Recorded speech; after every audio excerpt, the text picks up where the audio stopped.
My name is Audrey Thompson. I'm 34 years old, a single mom.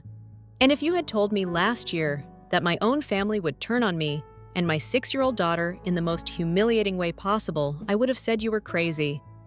But then again, I used to believe blood meant loyalty. Now I know better. It happened 3 weeks ago at our annual Thompson family holiday weekend. For years, even after the divorce, even through my father's icy silences, and my brother Derek's passive-aggressive jabs, I showed up. For the sake of Lily, my daughter.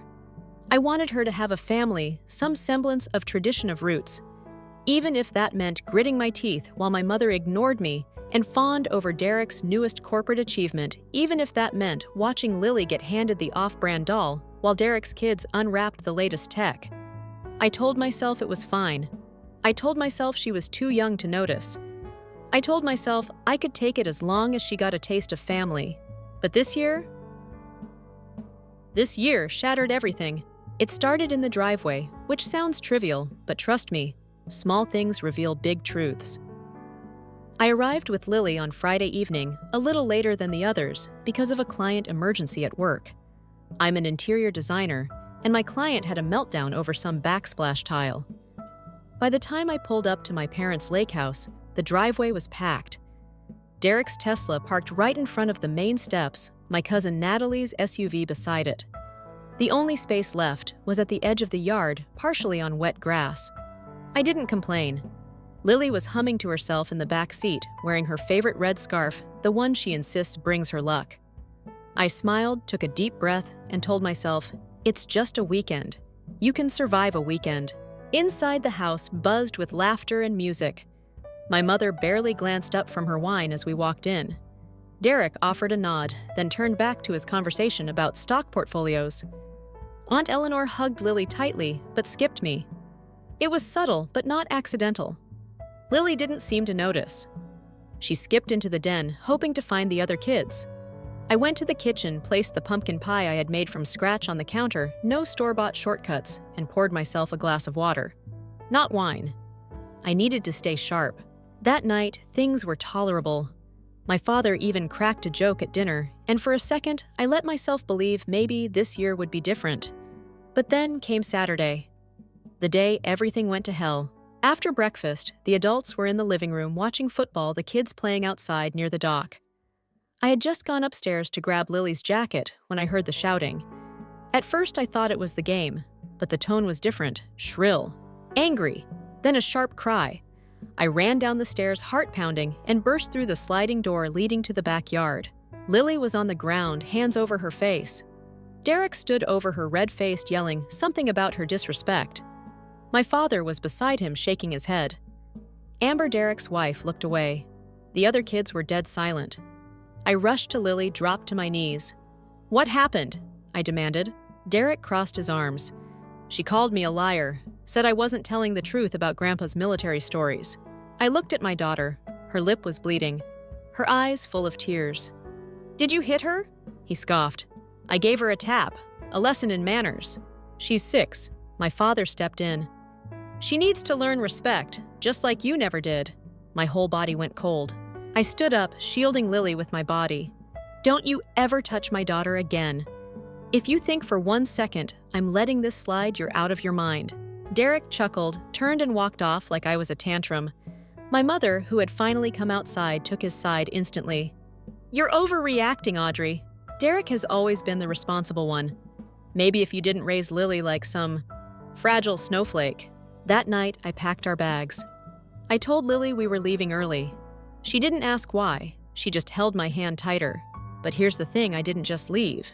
That night, while everyone was asleep, I retrieved the lapel mic that Paul, my ex-classmate, and now documentarian, had left in my bag. It was part of a side project. He'd asked me to help him with a docuseries on family dynamics and generational trauma. I hadn't intended to use it, but I'd forgotten to take it out. Turns out, I'd accidentally left it on when we arrived Friday. The mic had recorded everything, the laughter at my expense, the dismissive comments about Lily, and most damning of all, Derek admitting he tapped my daughter to teach her manners, followed by my father's approving grunt and my mother's cold defense. I sent it to Paul. He cleaned the audio and confirmed it was clear, crystal. That's when I stopped crying. That's when I stopped hoping for apologies. That's when the planning began. I didn't want revenge for the sake of revenge. I wanted something cleaner. I wanted truth, exposure. Not just for me. For every daughter labeled too emotional, every child silenced in the name of tradition. I started making calls, quietly, strategically. I spoke to Natalie, my cousin, who had always been caught between loyalty and discomfort. I told her everything, played her the audio. Her face went pale. I always knew Derek was a narcissist, but this is different. Will you help me? She nodded. Yeah, I will. We met twice more in secret. Natalie offered me access to Derek's work calendar. I learned he was set to receive a local business leadership award in 2 weeks. The event would be live-streamed, covered by local media. His company prided itself on community values, ethical leadership, and corporate responsibility. Perfect. Paul agreed to cut the audio into a short, precise clip. Under 2 minutes, just enough to be undeniable. No edits, no manipulation, just truth. The morning of the award ceremony, I mailed anonymous USB drives to 2 local news anchors, Derek's CEO and the head of the selection committee. The clip had no commentary, just raw audio. The timestamp, the voices, the content. It spoke for itself. I didn't attend the event, of course, but I heard what happened. Midway through Derek's acceptance speech, one of the reporters pulled out their phone. Then another, then whispers. Then the CEO stepped forward and whispered something to the host. The live feed was cut within minutes. The fallout came quickly. Derek was placed on administrative leave pending review. His wife took the kids and went to her sister's. My father called me for the first time in months. I let it go to voicemail. Audrey, I don't know what you think you accomplished, but families don't do this to each other. I saved the message. Maybe I'd play it for Lily someday as a lesson in what gaslighting sounds like. A week later, Natalie forwarded me a message from Derek. He called me vindictive, mentally unstable, and said I ruined his life over a misunderstanding. I didn't reply. I didn't need to. Instead, I sat down with Lily and explained as gently as I could why we wouldn't be seeing Grandpa or Uncle Derek for a while. She asked if it was because she got in trouble. No, baby.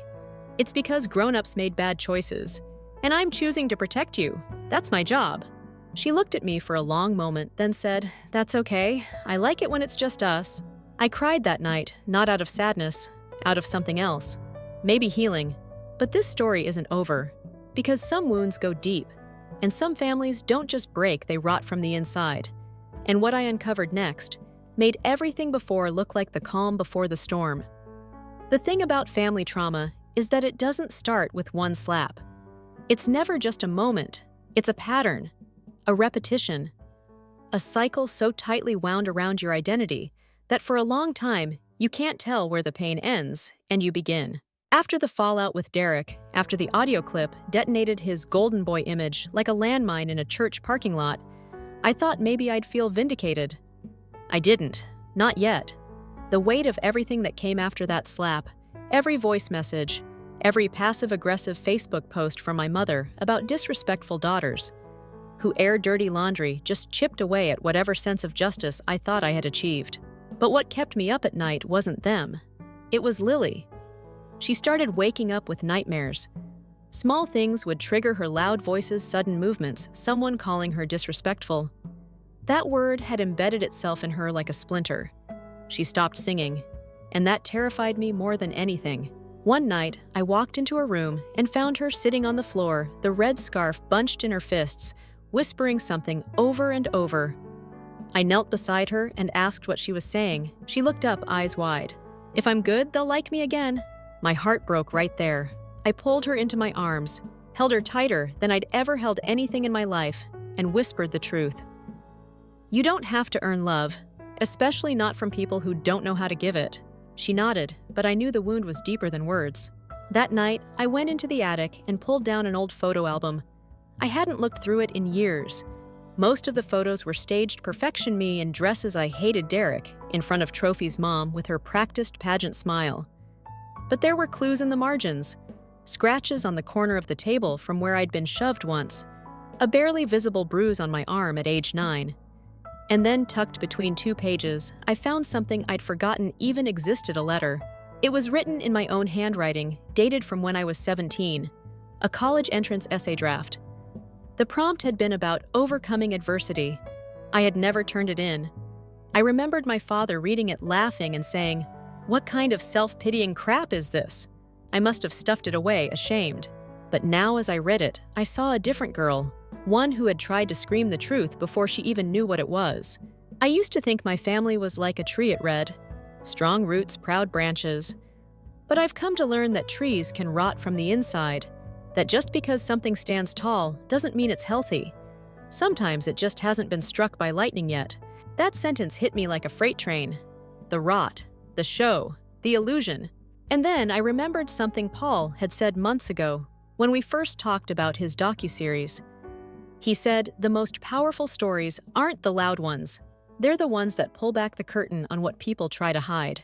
The curtain had been pulled, but I hadn't told the full story. Not yet. So I called Paul, told him I wanted to go on record. Not just with the clip, but with the story behind it.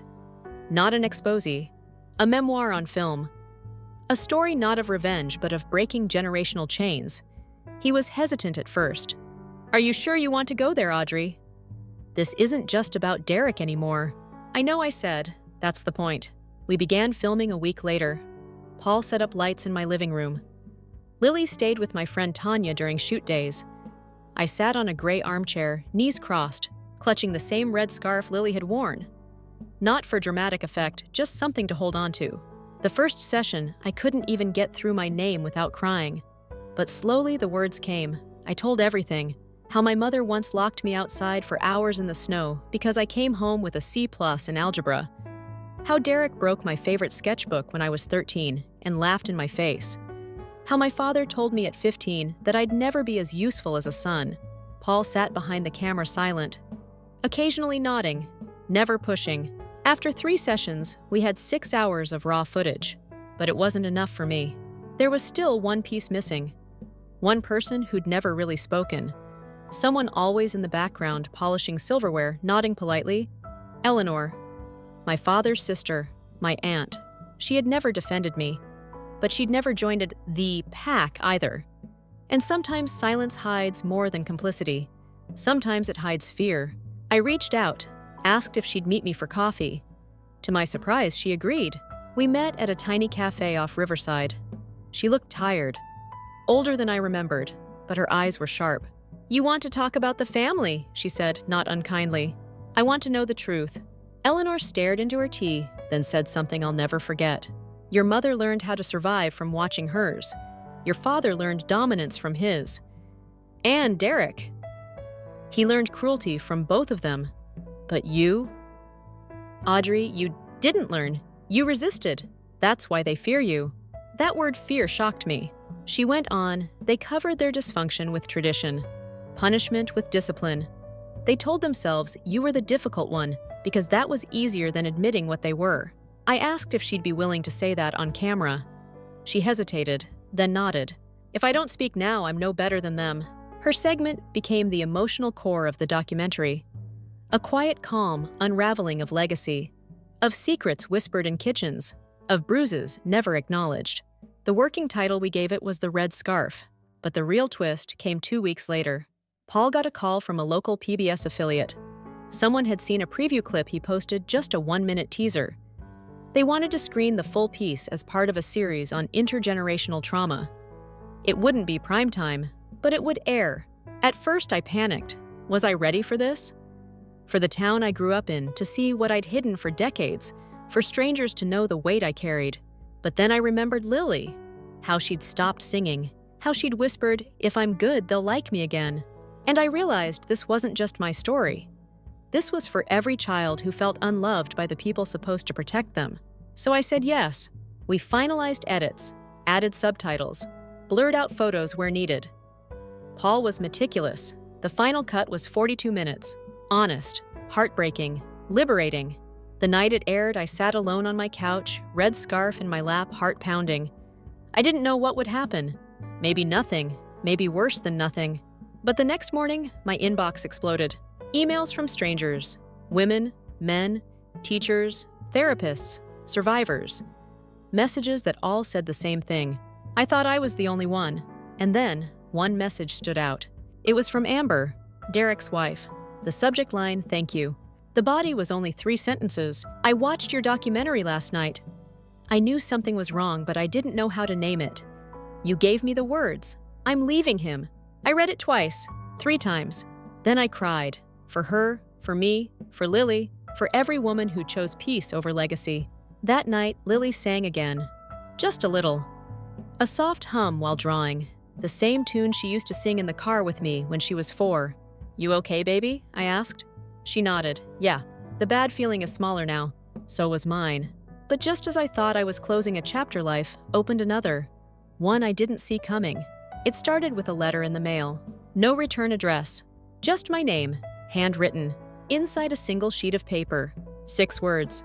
"You think it's over." It's not. I stared at the letter for a long time. 6 words, handwritten in blocky capital letters on plain white paper. "You think it's over." It's not. There was no signature, no return address, no indication of who sent it, but I knew. Of course I knew. When you've grown up navigating emotional landmines your whole life, you can recognize the tremors long before the explosion. This wasn't just some troll. This was personal. It reeked of someone who thought they'd lost control and couldn't stand it. I folded the letter slowly and slid it back into the envelope. Lily was in the next room stacking Legos and humming quietly. She had no idea that the air around us had shifted, that something dark had crept back in. I called Paul first. "It's not over," I said, quoting the letter. He exhaled. "You sure it's that?" "No. But yeah. Who else would threaten me after a documentary about my childhood?" He paused. "I mean, you went to public, Audrey. Some people don't like mirrors held up to their faces, especially not the ones who wear masks." "Exactly." My voice shook. "But they're not going to scare me off. You want me to pull the doc?" "Absolutely not. Because if I pulled it now, that would be letting them win. That would be telling Lily and every other person who wrote me that the truth only gets a moment and then fear takes back the mic. No, not this time. Still, I had to be smart. I scanned the envelope for fingerprints, smudges, anything unusual. It was clean. Too clean. I didn't call the police yet. I didn't want Lily to feel the tension. I didn't want to escalate it unless I had to. But I started paying attention. Extra locks on the doors, security cameras, password changes, quiet precautions that didn't disrupt Lily's world. But I also began digging, because I couldn't shake the feeling that the letter wasn't just a scare tactic, it was a message, a warning, or maybe even a clue. So I started making calls. Not to Derek or my parents. That bridge had burned. But to people who had been close to them. Old neighbors.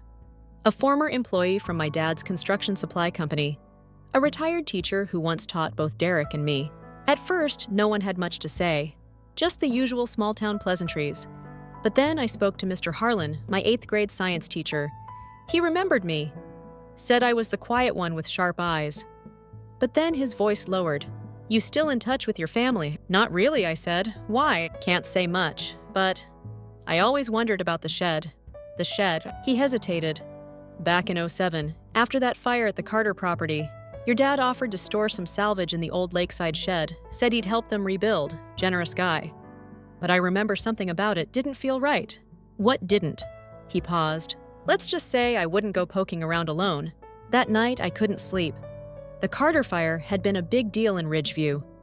Their family lost almost everything the fire had started in the garage and spread to the back half of their house.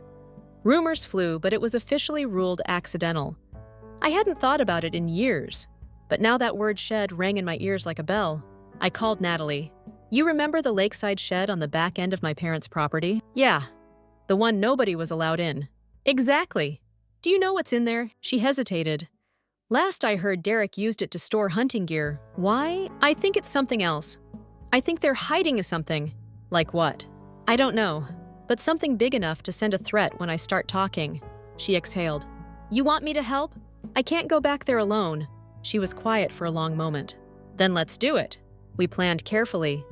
My parents were in Florida for the week, a fact I'd confirmed through a strategically placed mutual Facebook friend. The house would be empty. No security system on the shed itself, just a heavy padlock, the old-school kind. Natalie picked me up just after dusk. We didn't tell anyone, not even Paul. I left Lily with Tanya again under the excuse of a client deadline. We parked a block away and walked the rest sticking to shadows like teenagers sneaking back after curfew. The wind bit at our jackets and the lake shimmered under a sliver of moonlight. When we reached the shed, it looked exactly as I remembered, squat wooden, almost forgotten. But as we got closer, I noticed something new, a motion sensor light above the door. Cheap? Basic, but new, Natalie whispered. They don't even have that over the garage. I nodded. Someone cared about this space. I pulled the bolt cutters from my bag, borrowed from a friend who worked maintenance at Lily's school. Hands shaking slightly, I snapped the lock. It clattered to the ground, louder than I'd hoped. We froze. Nothing, no sounds, no alarms. I opened the door. The smell hit us first, musty, chemical, metallic. The light from Natalie's phone scanned the space. Shelves lined the walls, old cans, boxes. Then something caught my eye totes, labeled in my father's handwriting. Carter Salvage, 2007 workshop files. Broken tools. A type et. See to Saul's keep. I pulled one open. Inside were scorched blueprints, half-melted wiring, and a folder marked insurance correspondence. And then deeper in the back, something else. A metal lockbox. I pulled it down. Inside photos, dozens of them, all black and white, clearly printed from surveillance or security cams. Some showed men in suits exchanging envelopes. Others were of construction sites. And one showed my father shaking hands with a man I recognized from an old newspaper article, Ray Dobbins, a known contractor who'd been indicted in 2008 for bribery and safety violations. Natalie whispered, "Oh my God, Audrey, this isn't just shady, this is criminal." I found another folder beneath the photos.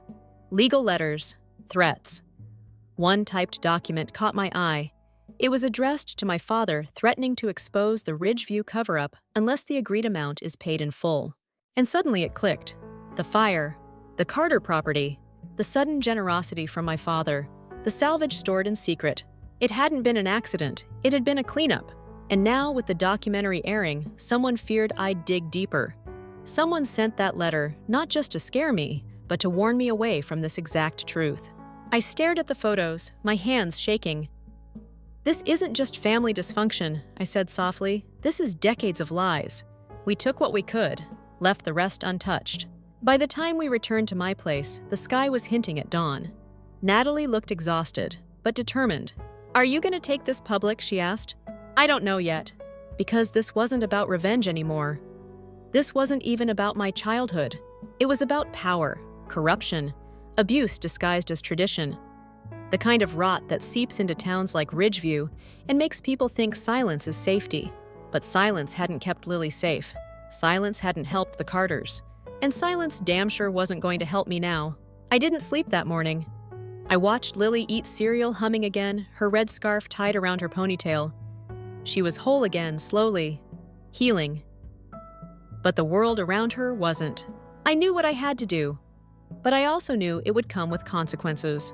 Because families like mine, when their secrets surface, they don't just crumble. They come for you. And I had just cracked open the vault.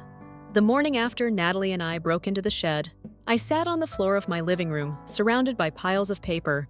Legal memos, black and white surveillance photos, scorched blueprints, and the dusty file labeled Carter Salvage, 2007. Lily was still sleeping, and I watched the sunlight creep across the rug like it was trying to tiptoe away from everything I was about to do. I should have felt victorious, like I had finally found the heart of the rot, but all I felt was dread. A thick, nauseating weight that settled into my stomach like a swallowed secret. What I had in front of me was damning. This wasn't just emotional abuse or family dysfunction. This was felony-level corruption. My father had lied to an entire community, manipulated a disaster for financial gain, and then hidden the evidence for nearly 2 decades. And Derek, based on the dates and some of the meeting photos, it looked like he was involved too, or at least knew. Maybe even helped bury it. Part of me wanted to burn it all, pretend I hadn't found it. Go back to work, take Lily to school, bake banana bread, and move on. I could say, at least I protected my daughter. I could say, at least I told my story. But that would have been a lie too, because I knew the truth now. And once you know something that big, you don't get to unknow it. I called Paul. I needed a reality check. He answered on the second ring. "Hey, you okay?" "No," I said, "but I think I know what I have to do." I explained everything: the shed, the documents, the old threats. I even read him part of the letter addressed to my dad, someone threatening to go public unless the agreed amount is paid in full. Paul didn't speak for a long moment. "Do you have copies?" "Yeah, scanned everything last night." "Good. Don't keep the originals in your house." I blinked. "You think it's that serious?" "Audrey," he said gently, "this could implicate not just your father, but the town council insurance fraud investigators, maybe even state-level contractors. If this story goes public, people won't just lose their reputations. They'll lose jobs, pensions, some might go to jail, and they won't take that lightly." His words landed hard. Not because I doubted them, but because I already knew he was right. "Do you still want to move forward?" he asked. I took a deep breath. "Yes, but I have Lily to think about." He paused. "What if we anonymize it, mask your identity? Tell the story from a narrator's lens. Make it about systemic rot instead of personal revenge." That idea made my heart race. There was a loophole here, an ethical one. I could shine a light without throwing Lily's entire world into chaos. "I'll think about it," I said. "Let me talk to Natalie." I met Natalie that evening at her place. She'd barely slept either. We sat at her kitchen table, her kids upstairs, watching cartoons, our voices low. "I don't know if I can do this," she said. "I mean, I believe in you. I believe what we found. But this is our family, Audrey, our last name, our grandparents' name on that church plaque. People will ask questions. My job, my kids." I nodded. I understood. That's the part no one talks about in stories of whistleblowers. The collateral damage. The way truth doesn't just break chains, it shatters glass. And sometimes the shards fly in every direction. "Do you regret helping me?" I asked. She shook her head immediately. "No, God, no. I'm just scared. And not just of them, of losing everything that came before this." That hit me harder than I expected. Because I felt it too. This grief that settled in once the anger had burned off. Grief for the family I wished I had. For the childhood that could have been. For the holidays I still dreamed of fixing. But grief isn't a reason to stay silent. It's just the price of seeing clearly. "I'll protect you," I said. "I won't use your name unless you're ready. I can do this alone." "No," she said softly. "You're not alone." That night we made a plan. I would work with Paul on a second documentary, shorter, colder, more journalistic. No family names, no emotional interviews, just facts, documents, and a timeline. Natalie would remain off camera. We'd submit it anonymously to the PBS affiliate that had aired the first piece. Paul had a contact there, someone he trusted. In parallel, I made arrangements for Lily. I enrolled her in a different school district under my maiden name. I set up a legal consultation about name changes, custody protections, and emergency relocation options. I installed a second layer of security at our apartment and gave Tanya a sealed envelope labeled, "If something happens to me," because I wasn't naive. Exposing emotional abuse had gotten me death threats. This was a whole different beast. But I had never felt clearer or more steady. This was no longer about proving anything to my parents. It wasn't even about Derek. This was about drawing a line. About saying this is where it ends. With me. With truth. With no more cover-ups. The second documentary took 3 weeks to finalize. Paul worked overtime cross-referencing the documents with old public records, city permits, insurance filings. He even pulled a clip from a 2007 city council meeting where my father had been praised for stepping up to help the Carter family after that tragic fire. We timed the release for a Monday morning. The video went live under the name Buried in Ashes, a Ridgeview cover-up. The email was sent to 3 local journalists, the mayor's office, and the state ethics board. We didn't attach names, but we didn't need to. By Tuesday, my phone started buzzing nonstop. A city councilman resigned. The Carter family issued a statement calling for a reinvestigation. The local paper ran a front-page story, "Anonymous Doc Exposes Long-Hidden Scandal." My father's name wasn't in the article, but everyone in Ridgeview could connect the dots. And then the death threats started again. This time they weren't subtle. I got a voicemail that said, "You should have stayed quiet, little girl. Now you'll get what's coming."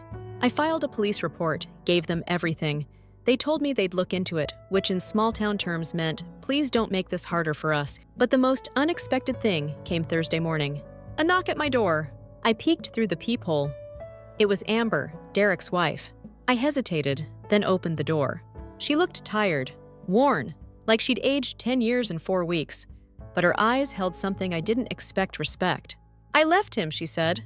For good. I took the girls. We're staying with my sister until I can figure out the rest. I'm glad I said honestly. She nodded. I wanted you to know. He knew. About the shed. About everything. He helped move the boxes. The air in my lungs turned thick. She continued, he told me it was just old business crap. Said you were making a mess for no reason. But the way he talked, it scared me. Why are you telling me this? I asked. Because I want to be done with all of it. With lying, with pretending. And because, if you're not safe, you deserve to know where the fire's coming from. That night, I watched Lily sleep with her red scarf tucked under her chin. I thought about fire, about cleansing, about destruction, about rebirth. There's this thing I read once that forests need fire, that sometimes the only way to prevent worse devastation is to burn the deadwood to let go of the old so the new can grow. I realized that's what I'd done. Not just lit a fire, but chosen to survive it. But as I turned off the lamp, my phone buzzed again. A text from a number I didn't recognize. You burned one layer. Try digging deeper. The rot goes back farther than you think. I stared at that text like it was a riddle written in a dead language. You burned one layer. Try digging deeper. The rot goes back farther than you think. My hands went cold. Whoever was sending these wasn't trying to scare me anymore. They were pointing me somewhere, pushing me toward something. I should have ignored it. I should have blocked the number, shut off the phone, taken Lily, and driven to the coast. But that's not who I am anymore. And maybe it never was. Because something in me had changed. I used to just want peace. Now I wanted understanding, closure. And if I was honest with myself, something dangerously close to justice. I called Paul. I read him the text. He didn't say anything for a second, then asked, "Do you still have your grandfather's journal?" That stopped me cold. My grandfather? Yeah. The war vet. You mentioned him once when we were recording how your dad used to talk about the Thompson legacy like it was some sacred bloodline. I hadn't thought about my grandfather in years. James Thompson Hardman, World War II veteran, owned half the lumberyard that basically built Ridgeview. Died when I was 14. He was the first person to ever call me too smart for my own good. I'd always thought he meant it as a compliment until I grew old enough to hear the edge in his tone. I think there's a box in the garage, I said. It has some of his things. Go look, Paul said. If this really goes back generations, we need context, motive, pattern. I found the box an hour later, wedged behind a stack of holiday decorations and a busted vacuum. Inside were medals, black and white photos, newspaper clippings, and just like Paul had remembered, a leather-bound journal. It smelled like old tobacco and damp paper. The entries were short matter-of-fact, the kind of clipped prose men of that era used when they weren't allowed to feel too much. He wrote about the war, mostly logistics, ammo counts, patrol notes. But in the margins, things got strange. One entry stood out, dated 1947. Returned from Dobbins's farm. Same deal as last time. Papers burned. Agreement verbal. Told Howard to keep mouth shut. No one's gonna check too hard. Ridgeview looks after its own. Howard, my father. I kept flipping. More names, more veiled references. And always the same tone: control the narrative, silence the weak, protect the family. The legacy of silence didn't start with my parents. It was carved into our lineage like initials in a tree. I showed Paul the journal the next day. He flipped through it with the same expression a historian might wear unearthing a graveyard beneath a shopping mall. This changes everything, he said. Or explains everything I corrected. This culture of silence, of cover-up, it wasn't just survival. It was strategy, learned behavior, taught like a religion. Paul looked up. You know what this means, right? If we include this, you're not just exposing corruption. You're rewriting the town's history, their origin myth. I don't care. But I did care. Not for the town. Not for the Thompson name. I cared because I'd spent so much of my life trying to not become them. And now I was starting to wonder how much of them lived in me anyway. That night, I couldn't sleep.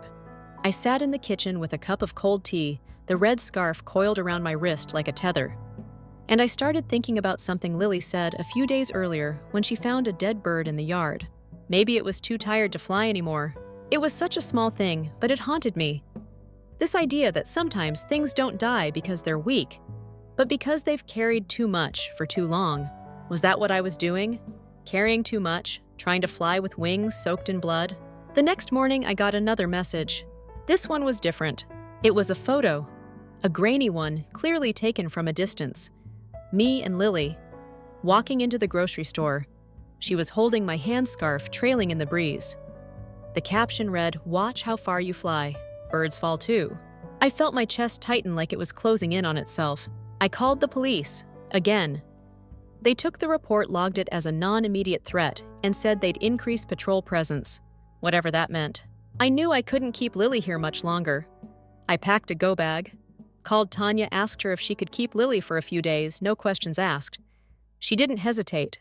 I didn't tell Lily the truth. I just said it was a little adventure. She hugged me and said, "Be brave, Mommy." I smiled and whispered, "Always." Once she was gone, I did what I always do when I'm scared. I researched. I pulled property records, land deeds, old newspapers, and slowly a pattern emerged. Every time something sketchy happened in Ridgeview fires, zoning exemptions, financial bailouts, the same names circled the drain. Thompson, Dobbins, McAllister. Even the pastor from the town's biggest church had signed off on some charitable grants tied to construction kickbacks. It wasn't a family secret. It was a generational conspiracy. And I had the receipts. Paul and I decided to go big. A final documentary. The last chapter. One that wouldn't just tell my story or Natalie's or even my grandfather's. One that would connect the dots from 1947 to 2025. We called it the Gospel of Silence, because that's what it had become in Ridgeview, a doctrine, a belief system built on shame denial and public image. You didn't air dirty laundry, you didn't speak up, you didn't challenge men with legacies. The night we finished editing, I sat in Paul's studio and asked him, "What if I lose everything?" He looked at me serious. "You already did, Audrey. What you're doing now, that's building something new." It went live on a Friday at noon. By 6, my father had called 3 times. Derek once. 2 local radio stations reached out. Anonymous emails flooded the inbox Paul had set up. Some were full of hate, but others, "Thank you." I always wondered if I was the only one. I grew up in Ridgeview. I saw things. I didn't know how to name it until now. And then came the one I wasn't prepared for. A letter from a woman named Susan Langley, the daughter of a man named Henry Dobbins. She'd changed her name, moved away decades ago, but she watched the documentary. She recognized the journal entry about the farm in 1947. She wrote, "My father and your grandfather did things together. They hurt people. They silenced women. I was one of them. I was 12. I read the letter 3 times. I couldn't breathe. This wasn't just about me anymore. This was about hundreds of lives, broken quietly, forgotten. I called Susan. We spoke for an hour. She told me her story. I cried.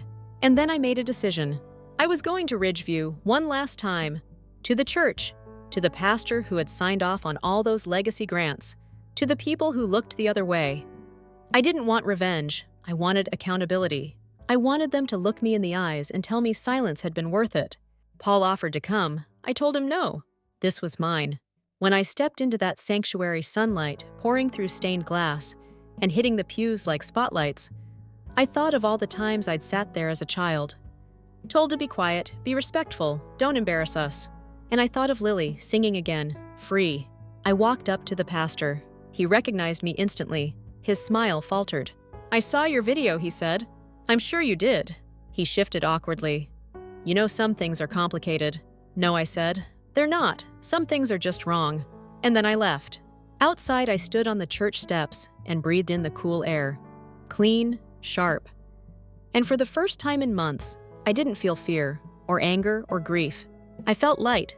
But as I walked back to my car, a woman was waiting by the driver's side. Short gray hair, wrinkled hands. Eleanor, my aunt. She hadn't spoken to me since before the first documentary aired. She held out an envelope. "What's this?" I asked. "Something you need to see, from your mother." I opened it. Inside was a letter, handwritten. The first line read, "There's something I never told you about the day you were born." I held the letter like it might catch fire in my hands. My mother's handwriting was unmistakable, elegant, practiced like the cursive she used when addressing Christmas cards to people she hated, but still needed to impress. I hadn't seen her writing in years, not since Lily was born. We hadn't spoken since the night of the slap, not a word. Eleanor stood quietly beside me as I read. Her face was unreadable, somewhere between apology and resignation. I stepped back toward the curb and sat down on the cool hood of my car. I needed air, stillness. The letter was dated 3 weeks earlier. Audrey, if you're reading this, then everything has unraveled, hasn't it? I always thought I could keep the past sealed tight enough that you'd never come looking. But you were always like your father in one way. Once you start pulling a thread, you don't stop. What I'm about to tell you isn't an excuse, it's a fracture. And I've carried it like a tumor since the day you were born. I swallowed hard. My hands were sweating. I could feel Eleanor watching me, but she said nothing. The day you were born, there was confusion. You came early. I was alone at the hospital when they wheeled me into delivery. Your father wasn't answering his phone. My mother had just died the week before. I felt unmoored adrift. They told me later there was a moment when your vitals dropped. Something about oxygen, you were gray. Still, for a moment I thought you were gone. And something in me broke. I didn't hold you right away. I couldn't. I turned my head and refused to look. The nurses thought I was in shock. They were right, but not for the reasons they thought. Because in that moment, Audrey, I realized I didn't want to raise a daughter. Not in this family, not in this world, not with your father's name. But I did, because I had to, because that's what was expected. And every time you looked at me with those eyes, your father's eyes, I felt that fracture widen. Not because you did anything wrong, but because you reminded me of everything I gave up to survive. My mouth went dry. I stopped reading. Looked up at Eleanor, who finally spoke. She never told anyone that part, not even me. She resented me before I even took my first breath, I whispered. She feared what you'd become, Eleanor said. Feared you'd see through it all, and you did. I looked back at the page. I didn't know how to love you without resenting myself, and I punished you for that. Not openly, not always, but enough. Enough that it lives in you now, I imagine. And that's the part that kills me. If I could do it differently, I would have let it all burn a long time ago. I would have chosen softness. I would have chosen you. There was no signature, just a folded corner, and the faintest smudge, maybe mascara, maybe blood. I'd never know. I sat in silence for a long time. Eleanor said quietly, she asked me to give it to you only if the family fell apart. I laughed bitterly. So she knew it would. She always knew, Eleanor said. She just didn't have the courage to stop it. We stood there, strangers, tied by blood and shame, two women on the edge of a legacy we never asked for. I don't know what to do with this, I said finally. You don't have to do anything, she said. But you should know. You weren't the only child born in that hospital that night. I blinked. What? Your mother always feared the hospital mixed something up. That maybe the wrong child came home. My spine straightened. Are you saying I'm not? No. I'm saying your mother doubted. And that doubt, she let it fester, fed it like a secret. And it became easier for her to treat you like an outsider than face the possibility that she was wrong. I felt like the floor of the world had dropped out beneath me. Not even my birth was safe from the curse of doubt. Nothing about me had ever been mine. Not my story, not my blood, not even my name. That night I went home. Lily was asleep, her red scarf looped around the headboard like a flag. I stood in the doorway for a long time, watching her breathe. She was everything I never had growing up safe, loved, seen. But she was also watching me always, learning from me. And I had a choice to make. I could bury the past and raise her on top of bones, or I could burn the name. So I did. 2 days later, I walked into the courthouse and filed for a legal name change. Not just for Lily, for me. I dropped Thompson.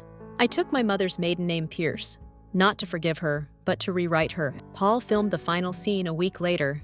Me sitting at a small park bench, the red scarf tied around my wrist, a paper in my hand with the new names.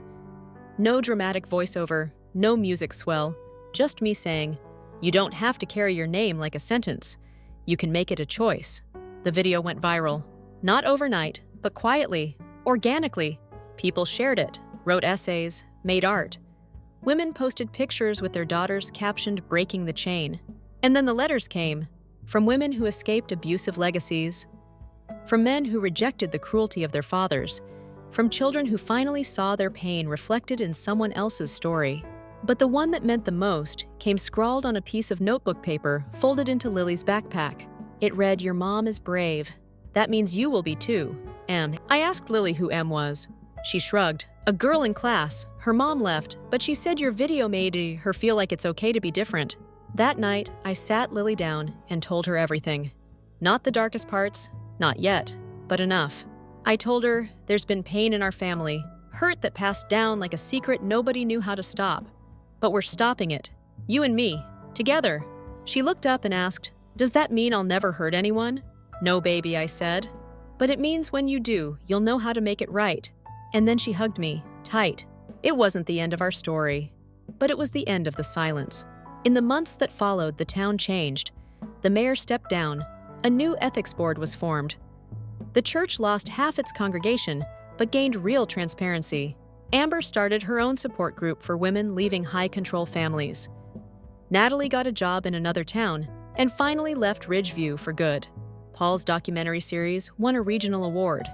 He gave his speech with the red scarf in his hand. And me, I became a mother again. Not just in name, but in truth.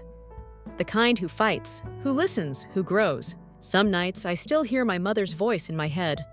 Her disappointment, her resignation. But it no longer owns me. I walk past mirrors now and recognize the woman staring back. Audrey Pierce, daughter of pain, breaker of silence, mother of hope. Story 2. My name is Emma. I'm 22. And on my birthday, my own father sold my laptop to buy my sister a new phone, then demanded I pay her college tuition. Before I tell you how they reacted when they found what I left on the kitchen table, tell me in the comments where you're viewing from. To understand why I did what I did, you need to understand my family. In our house, there were 2 daughters, but only one golden child. And it wasn't me. My younger sister Olivia could do no wrong. She was the sun, and I was the planet that was just expected to orbit her quietly, without complaint. It wasn't one big thing. It was 1,000 little cuts over 22 years. For my 16th birthday, I got a stern lecture about the rising cost of car insurance for hers. After 6 months, she received the keys to a brand new sedan with a large red bow that was parked in the driveway. When Olivia wanted the newest iPhone, my parents said I was being frugal when I worked 2 part-time jobs during community college to save $1,200 for a powerful laptop for my design classes. They simply purchased it for her. The workhorse was me, the princess was her. On my 18th birthday, my mom's younger sister, Aunt Rachel, witnessed it all. She gave me a lovely journal that was bound in leather. She hugged me and said in a whisper, "Your grandpa was an accountant." "Always keep your own ledger," he said. "There is no disputing the math." Emma. I had no idea at the time that that advice would actually save my life. I began to write things down. Numbers, not just sentiments. I occasionally lent my dad $50, but it was never returned. I would contribute $200 toward groceries. That turned into a monthly requirement. Everything was included in the book. My 22nd birthday was the day everything went haywire. I was in my last grueling semester of university. I had spent my entire life on that laptop, and my thesis was due in a month. When my phone buzzed, I was at the library. My dad texted me about it. "Have you sold your laptop? A new phone is what Olivia needs. We still feed you, so be thankful." After reading it once, I read it twice. It was like being punched in the stomach, stealing my lungs' entire supply of air. I couldn't even process the anger before my hands began to shake. Another text message arrived. "By Friday, you will also pay her $6,000 tuition." After years of being twisted and bruised, something inside of me didn't simply shatter. Steel was the result. 2 words were typed back by me. "Not a chance." He responded right away. "Then leave. You're disconnected." It was over in an instant. I refrained from crying. It was the first time I didn't scream. I wasn't experiencing any emotional turmoil. Only a chilly, piercing clarity was present. When you've been pushed past your breaking point and realized you have nothing left to lose, you get a certain kind of clarity. I took a car home. I passed Olivia's room on my way. She was giggling and utterly unaware as she opened her brand new phone. I took a single duffel bag out of my own room. I packed my passport, my backup hard drive, a few changes of clothes, and my basic toiletries. After that, I went to my closet and took out a thick brown accordion folder from the back. All of the receipts, bank statements, with highlighted transfers and IOUs I had ever made them sign as a joke, were all inside. Aunt Rachel's guidance resulted in years of painstaking documentation. The ledger of my grandfather. I walked down to the kitchen and placed the folder squarely in the middle of the table. On the front, I had written in clean black marker for Mom, Dad, and Olivia. Then I walked out the back door, closed it softly behind me, and never looked back. My first call was to Aunt Rachel. Her voice was a balm on a wound. I didn't even know it was still bleeding. "You come here right now," she said. No questions asked. When I got to her small, cozy apartment, she just held me for a long time. Then, sitting on her couch with a cup of hot tea in my trembling hands, I pulled out my spare laptop. I opened a pre-written email, the one I had saved in my drafts for a day I hoped would never come. It was addressed to my grandmother Eleanor, my dad's mother, the formidable, no-nonsense matriarch of our family. I attached a single large PDF file, a scanned copy of every single page in that brown folder. My finger hovered over the send button. It was this. This was the point of no return. I closed my eyes, took a deep breath, and clicked the quiet little swoosh sound of the email. Leaving my outbox felt like a cannon blast. The next morning, my aunt's phone rang. My mom was the one. Hysterical. I didn't need to hear the words to know what was happening. I could picture it perfectly. Olivia, probably coming down for breakfast, would have been the first to see the folder. She'd open it out of curiosity. She'd see the bank statements showing thousands of dollars transferred from my savings account labeled Olivia's expenses.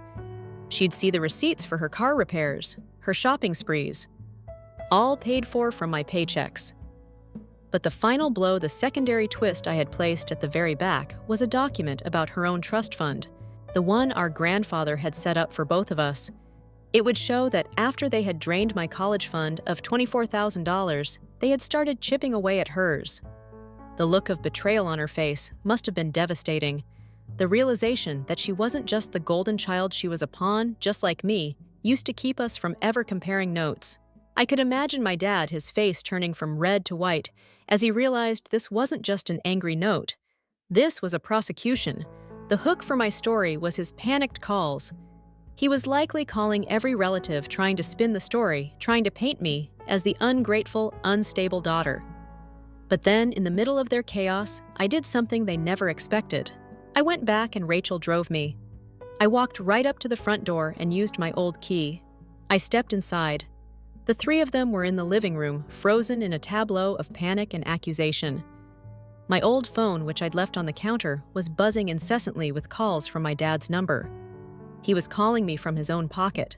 He saw me, and his face contorted with a mix of fury and relief. "I thank God you came to your senses. Now stop this nonsense." I held up a hand. I forgot something I said, my voice even. I walked past them, picked up my phone from the counter, and turned it off. Then I left my father dead in the eye. The numbers don't lie. Dad! And right on cue, as if summoned by the words themselves, the doorbell rang. I was the one who opened it. Standing on the porch was my grandmother Eleanor. Her face sat like granite, and beside her, a man in a crisp suit holding a briefcase. The family lawyer. She gave me a single respectful nod before her icy gaze fell upon her son Frank. She said, her voice cutting through the tension, "Emma was kind enough to provide me with a full accounting of your management of the family trusts.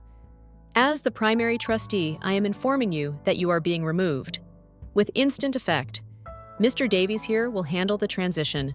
We will be conducting a full audit, and any and all misappropriated funds will be returned to Emma and Olivia's accounts. Do you understand?" My dad just stared, his mouth opening and closing like a fish. My mom let out a sob.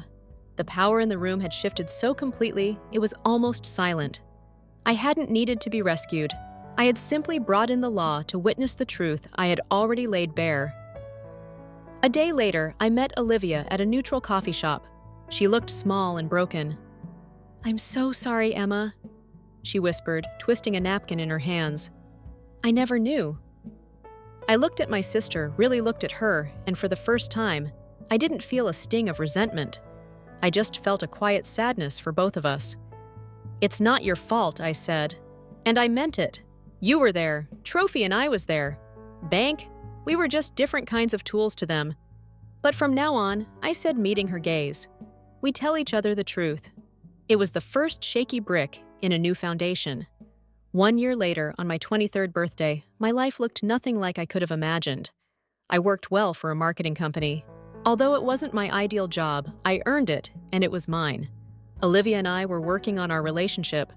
We learned how to be sisters without our parents poisoning us while we were in therapy together. It was real, but it was difficult. I threw a small birthday party in my apartment.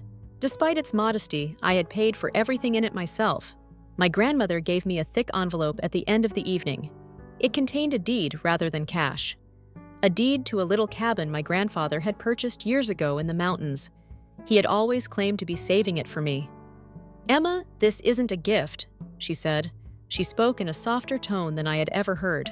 It's a tool. Tonight, go build anything you want with it. I remember that awful birthday text as I stand here telling you this. My savings, my laptop, and my sense of security were all taken by my father. But in exchange, he gave me something far more valuable. My liberty. He only cut, even though he thought he was cutting me off, the final link that bound me to a life that was gradually taking my life. What I lost is not the subject of my story. It has to do with what I was at last able to construct. I sincerely appreciate you hearing my tale. It's been a long journey, and sharing it makes it easier. I want to ask everyone a question. Have you ever needed to maintain your own peace with your family by establishing firm boundaries? Share your experience with me in the comments section below. Please like and subscribe for more stories if this one spoke to you. It really does mean everything.